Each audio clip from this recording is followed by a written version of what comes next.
Welcome back to Emotional Mojo. Ever wish every day could feel like Friday? Who wouldn't, right? Well, it can. It's kind of all about your attitude. And our next guest is making it possible for you. Welcome, Scott Connor. Scott, welcome to our show. Thanks. Welcome. Thank you. We're happy to have you. We'll get to the Feels Like Friday thing in just a second. Okay. But I want to talk about you for a minute because you're a musician who's back in the industry. You had a 20-year hiatus. Yeah. So tell us about that. Years ago, things were going very well for you. Nashville, you'd recorded several tracks with Charlie Daniels, but it was never released. Why not? What happened? Got married and got pregnant and decided that was more important for me. Yeah. You know, I wanted to be with my wife. I wanted to be with my little girls, and I've got two. One of them's going to Asbury College here this August. So, Look at Dad rocking the hat, too. and today's prom day for her, so it's a big day for her. Aw. So, yeah, it's, you know, time, it goes quickly, and I just wanted to spend time with my family. What a nice stance to good to see see. values. About, you know, that's what I we were know. talking about Deborah messing with setting the boundaries and making your family. How hard was that, though, to work so hard to get in the industry, to get a leg Yeah. up, but then step back? Was it hard, or was it just what you felt was right? I can't say I did it gracefully, but you know, I did it. Yeah. So, you know, it's just the way the world works. But I just needed to be with my family, and I didn't want to be gone. Yeah. When my child's learning how to walk or something special is going on. And that's every something day is kind of special. A with lot kids. of people deal with that struggle. You know, Yeah. you No matter also what have field moms they're who do that. Maybe they decide to stay home, but then they're faced with this, okay, I want to get back into the world, back into my interests. So how did you do that? How did you get back into the game? I kept on writing. My wife and kids and my whole family's been very supportive. And I just started going back and forth to Nashville, you know, kind of working in some old connections and new ones. Yeah. Everything, the whole face of Nashville had changed in 20 years. Yeah. Music had changed Yeah. a lot. And good news was I didn't get any older. So, you know, yeah, it's been new. It's been a challenge, but it's been a lot of fun, and I keep on trying to just enjoy the journey. Yeah. You know? Let's you talk find- about the music, because you've got the album here, your EP, it's out now. It's beautiful. And it features duets with the legendary Tanya Tucker. I mean, what was it like recording with her? Tell us a little bit about the EP. That was crazy.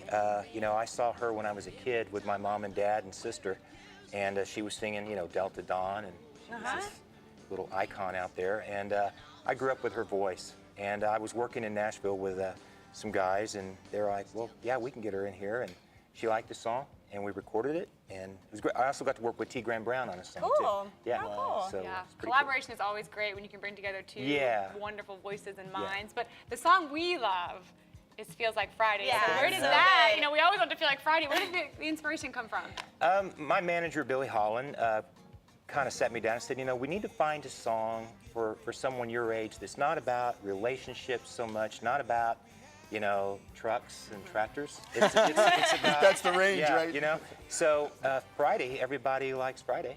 You know, My husband and I listen to country music, and every country music song, they always want to talk about Friday, and I get so excited when it Yeah. is Friday, and your song is like the culmination of that, the theme Yeah. song for Yeah. Friday. Yeah, David Lee Murphy was one of the writers on it. He's written a lot of big hits, but it was an honor to get something that he'd written, and I hope we did the song justice. Where are you finding your inspiration now?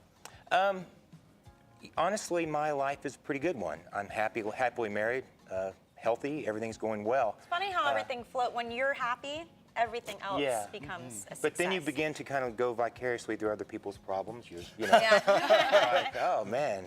So you know, the song I did with Tanya, a good friend of mine had kind of gone through a broken relationship, and I just listened, and I sat down with a piece of paper on the side of my wife's bathtub and wrote that song. Well, So- we want to Wow. congratulate you because the Country Music Association will be featuring you soon on their debut spotlight.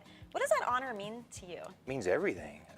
You know, just the fact that they're willing to take time to talk to me and to talk about my music, and yeah, it's huge. That is incredible. Yeah. Now, entertainment is such Thank a you. young industry, and you obviously are a more mature singer. So how does that affect how you approach it? I don't really think about it that much. It's brought up some, but I'm 50 years old. I'm honestly pretty proud to be 50, and I feel good. I'm healthy, and you know, these kids, they're kids. You've got a lot of And wisdom. everybody can enjoy this song. So we want to thank you for sharing your story with us. You're going to be performing Feels Like Friday for us after the break. But before we get to that, we want to play some yes or no. You want to play with us? Yeah. I'm going to give you a sign. Okay. This is where we give our stamp of approval or disapproval on some hot topics. First up, from the blogs, a woman who is going on what's called a smartphone cleanse. Okay. She's encouraging others to do the same. Not only because they're a huge time sucker, but because she recognizes she's missing out on opportunities for human connection. Her eyes are glued to the screen all the time, as you can see from this video. And she explains that while she can't disconnect totally because of her job, here is what she is committing to doing during her 31-day personal time smartphone cleanse. She says, no post-work smartphone use, no, I'm bored smartphone use, and no, I'm uncomfortable smartphone use, like when you're in a crowded elevator or you're standing around. So the question is, based on those three things, could you do a smartphone cleanse? Could you do it? Be honest. I could. I'd like to say Bob, yes. no. I'm You just- are a big Facebook I'm poster. too much. I need my audience and I need my connections. And I know it's an addiction. I lost my cell phone once in an airport and I was close to tears when I Yeah. realized it was gone. And I know that's pathetic, and yet it's me. The first step is admitting it. But what about, I mean, I know sometimes social media connection, it does help us feel connected to people. What about the uncomfortableness point? I thought that was a I really do that good a lot. point. Oh, When you're yeah. in a waiting Like room early somewhere, or yeah. I'll do it in the waiting room, but I won't, not in a crowded elevator or when I'm engaging people. If I'm talking to people, I'm not going to pull my phone out and do something. That to me is just rude. If you have people with you, give them the respect of being with them. you think you could do the smartphone cleanse? Oh, yeah.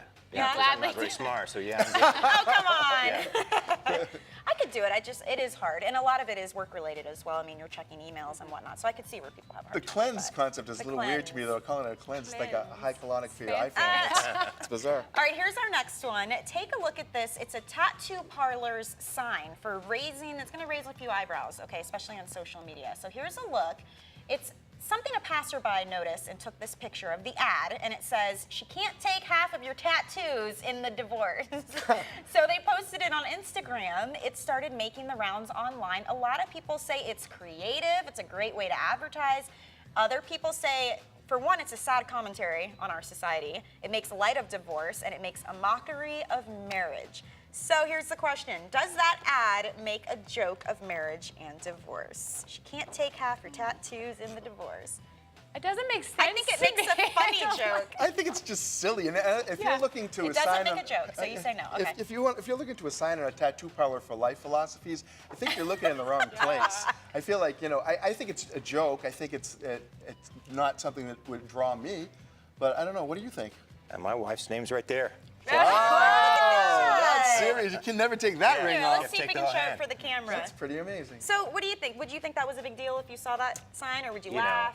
I don't know. I probably would just laugh at it, but You know who has the best ones? Churches. Yes. They always yeah, have yeah. funny sayings on their signs. I don't know. Maybe they're making a joke out of it, but it is sad. But it's because it's so common. I don't Yeah. find anything wrong with it. I think they did a good job getting Yeah, some people got to some attention. We're talking about it, right? Yeah, Yeah. absolutely. All right, guys. So you know that clock we've got ticking. It says 6:40. That means that's all the time we have left in our show. And before it runs out, we have been Okay. challenging people to deal with the difficult people in their lives. And I imagine being in the industry you're in, traveling a lot, people you run into, you deal with difficult personalities. Do you have any tips for people if they've got someone who's just always bringing them down in life? you know, as I've gotten older, I've gotten wiser, and people were like, "Oh, really? He's got something to say."